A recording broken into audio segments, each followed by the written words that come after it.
What's up, Wrangler Nation? Welcome into another episode of Wranglers Weekly. I am your host, Chiarenza. This episode is sponsored by 575 Pizzeria. Our special guest here today is Luke Morris. Luke, how are you today? I'm doing all right. How about yourself? I'm doing great. Thanks for coming on the show. So first, I want to talk about Colorado last weekend. Some fun games there. But first, take me back to New Year's Eve against New Mexico. You got in that fight there. Tell me what you saw down on ice level. How did that all shake out? Well, RA told me to go out for the, our penalty was expiring there, so I went out for the guy who came out of the box, and at the time I saw one of our players, Connor McNaughton, get hit pretty awkwardly into the boards, and you know, props to that guy for answering the bell. I just grabbed him and took care of some business. Taking care of business as always. And so last weekend against Colorado, you guys definitely took care of business, picked up 5 out of 6 standing points on the road. What was your biggest takeaway from that series against Colorado? Can't underestimate them. You know, they're a young team, but they're fast. They can score, and I think definitely this weekend we'll be going in with a different mindset than last. Right, we certainly found out that both teams can score, but I think the biggest thing that impressed me that weekend was it seemed like every time Colorado scored, you guys had a response. What was the message on the bench and in the locker room throughout the course of that series that led you guys to be able to come back and rally back? I'd say probably just staying in that mindset, like, you know, the elephant in the room, like they are at the bottom of the standings, and we are a prideful group, and so we don't want others to, you know, take us lightly because, you know, we took some losses to that team. But, you know, just the mentality of staying on it, staying on top of it, believing, and getting the job done and playing a full 60 minutes, came out on top. So the other thing that kind of impressed me about that series was that was the first time these two franchises had ever met before. And immediately off that first game, we saw the fight from Coop. We saw a lot of chippiness, a lot of physical play. Was that to be expected going into that series, or did that kind of just develop in game? Yeah, I don't think we haven't really seen them a whole lot, and it took us by surprise, I think. Seeing them come out the way they did definitely put us on our heels a little bit, but I think, you know, with Coop fighting, kind of set the tone, like, all right, we're in this thing, and props to him for, you know, standing up for himself. And, yeah, it was a good weekend. Give him a taste of South Division hockey, and welcome into the league. Yeah. So next weekend, or I guess this weekend, you got him again. But this time, it's here in this building. What do you think are some of the keys to the game, or I guess this weekend against Colorado? Managing the puck. Our neutral zone is one of the smallest in the league, and since they're so fast transitionally, we got to make sure to manage our turnovers at the blue lines, get the puck in deep, you know, get physical and wear them down. Now, you're a guy that seems like you can do it all. You can score, you can pass the puck, you can back check, but you're really good in the face-off circle. Why are you so good in the, what do you do to get to that point? Why are you so good in the face-off circle? Well, you know, it's when Ari calls my name to go out there, it's kind of like the feeling of, you know, you got to do your job, you know, and that first starts off with winning the face-off and gaining possession, and it just gives you an overall better chance to get the puck down in the O-zone and score, and any way that I can try and help the team. Anytime that Ari calls me out there, I'm just focused on doing one job and not trying to do too much. And, you know, if winning a face-off is something as simple as that and I can be the best at it, then I'll try. Awesome. So I guess kind of take me back, not to make you feel old or anything, but take me through your hockey journey. I mean, how'd you get to this point? Yeah, growing up in Dallas, there's not a lot of kids who play hockey.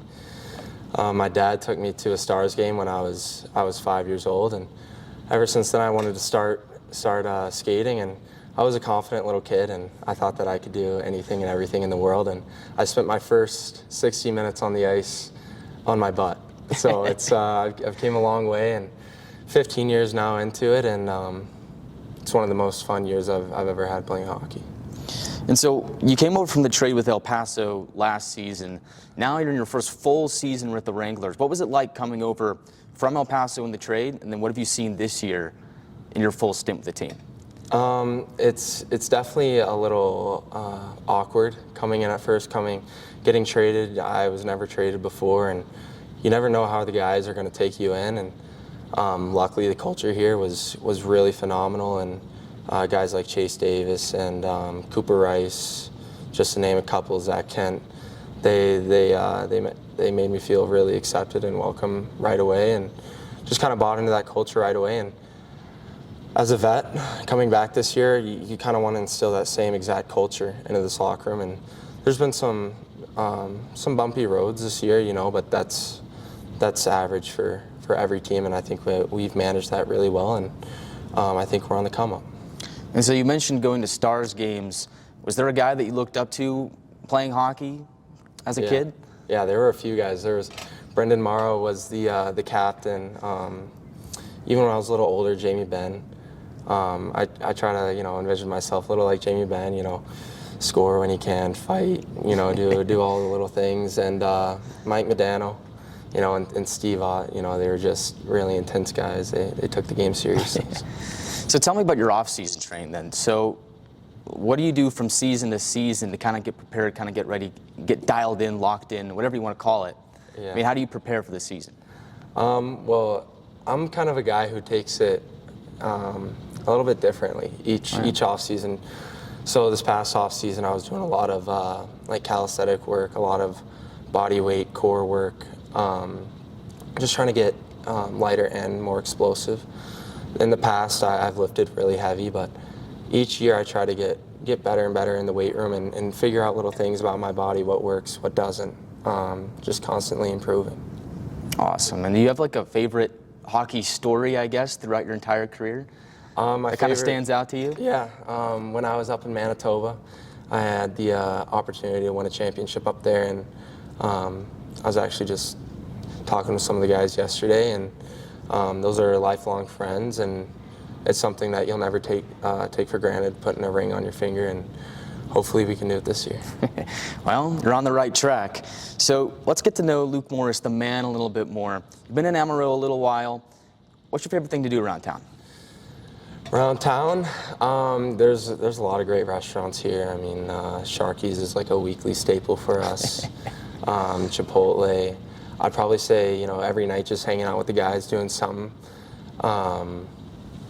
There's that movie theater that we seem to go to a lot, Synergy.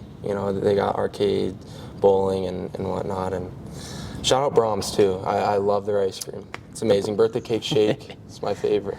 Brahms is great, dude. Like, I moved over here this summer, found out about Brahms.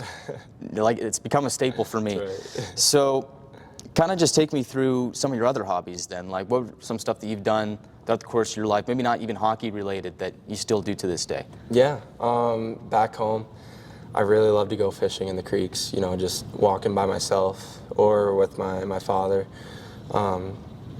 It gives you a lot of space to think about some things and organize, and I guess it's like a form of meditation. So I'll go fishing a lot. When I'm back home, there's really not much to do, so I'll pretty much just be working out or finding something to do, ask my friends what they're doing, or I guess because of the hockey season, we can't really hunt, but I'd like to get back into hunting when I get the chance. Yeah, other than that, I guess some things that I really like to do by myself, like a guilty pleasure, are puzzles. I just sit there and I organize them all out, and it's one of my favorite things to do. I got a couple framed up in my room. Oh, wow. Oh, yeah. So what's the largest quantity of pieces, like the largest puzzle that you've ever done? 1,500. Holy crazy, that's a big one. How long did it take you? A couple weeks. Couple weeks? Yeah. Dude, I bet that takes a while. They're a grind. Like, I don't really have the patience for those kind of things. Like, I would try and do them with my siblings, and like after a day, it's like you just lose all the pieces. Yeah, So it's I like, admire the patience to be able to sit down and finish a puzzle. Yeah, it's I'm not sitting there for like 7-8 hours, but I'll sit there for 30 minutes, an hour or so, just put in a few pieces, and over time it gets completed. So it seems like you're the kind of guy that kind of likes to settle down, calm down, and that's how you get dialed in. Yeah. So take me through your pregame routine then. Oh, I got a whole list of routines. So, we're supposed to get here at 4:45. I like to get here a little early. Shout out Loco. She's taking suit photos, so I always like to pop out with those. And I'll get dressed, and I'll usually make my pregame meal at the rink. I'll make chicken and rice. I'll be chomping that down while I'm taping my stick. And before pregame meeting, I'll go in and I'll see our massage therapist, Amber Pringle, and she'll get me right and all dialed in. And then we usually have team meeting. And then after the meeting, we'll usually go upstairs and we'll play some sewer ball. And I'll come downstairs early, finish a little business, and then I'll go back to Amber. I'll get some special oils on me that I feel improve my performance. And then it's really just I'm walking and I'm putting in my headphones, I'm massaging my legs out, and usually chomping on some Sour Patch Kids or some sort of sour gummy. And usually it's game time. So you're doing like the Marshawn Lynch? Are you like eating candy mid-game, like the Skittles? Yeah. Oh yeah. But before periods, I'll probably get 5 or 10 Sour Patch Kids and I'll just stuff them down in my cheek and just let them marinate, soak in there. It's it's a good combo with the Gatorade. Called a performance booster, huh? That's right. So would you say you're superstitious then? Yeah, it's the same routine every single game. Every single game? Oh yeah. Wow, that's crazy. So how long have you been doing that then? You know, I tweak it here and there. You know, if you get into a little rut, you got to change it up somehow, reset mentally. But it's been pretty consistent, I'd say, for probably the past 6-7 weeks. Wow, that's crazy. All right, so is the hair routine included in that then? Or hair? So what do you got to do to get that flow? Because that looks pretty nice right now.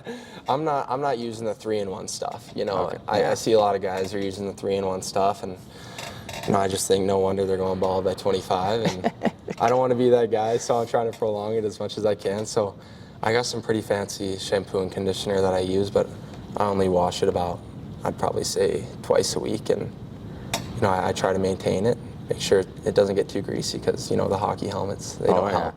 You get that helmet hair? It doesn't look too nice. Yeah, no. But so I understand that you've got some stuff going on over at the Ice Ranch. Tell me a little bit about that. Yeah, so I've had the opportunity, given by the Sutters, to teach young kids skills, lessons in a small group, and I've gotten to know the kids pretty well, and I've gotten pretty close with them, so I'll come and watch their games, and it's something that I didn't know that I'd enjoy, but I kind of view it as like a mini RA, you know, like kind of coaching them, and I honestly, I find myself using values that RA and past coaches have put into me, and it feels really good giving back to those kids, and hopefully they can learn those lessons earlier than I did. You know, that's the whole point of coaching, is making sure those kids don't go through the same exact thing, and they can kind of get a little jump start ahead of maybe where you went wrong or went differently in the past. So could you see yourself becoming a coach later on in life? I mean, not in the near future, but at some point? Yeah, I don't think I'll ever get out of hockey fully. I think coaching would be, I think I'd really enjoy it. I think I'd definitely have to, you know, spend a couple years as an assistant coach, kind of learning even more of what I don't know behind the scenes, maybe like a business aspect of it. But I'd really love to coach the guys, and you know, being in hockey as a player, you meet so many kids, and I think as a coach, it's just like what I said before. Like you wanna help those kids maybe get to a level that you couldn't reach, you know. So staying in hockey definitely, and coaching, I guess we'll just have to see. I guess we'll see. Luke, thanks for coming on the show. It's been a pleasure. If you want to see him in action, come on down to the Budweiser Bullpen on Friday, Saturday, and Sunday. You can get your tickets at panhandletickets.com as the Wranglers will take on the Colorado Grit. As for us, we're going to say so long. I'm Guy Chiarenza saying good afternoon. We'll see you next time on Wranglers Weekly, brought to you by 575 Pizzeria.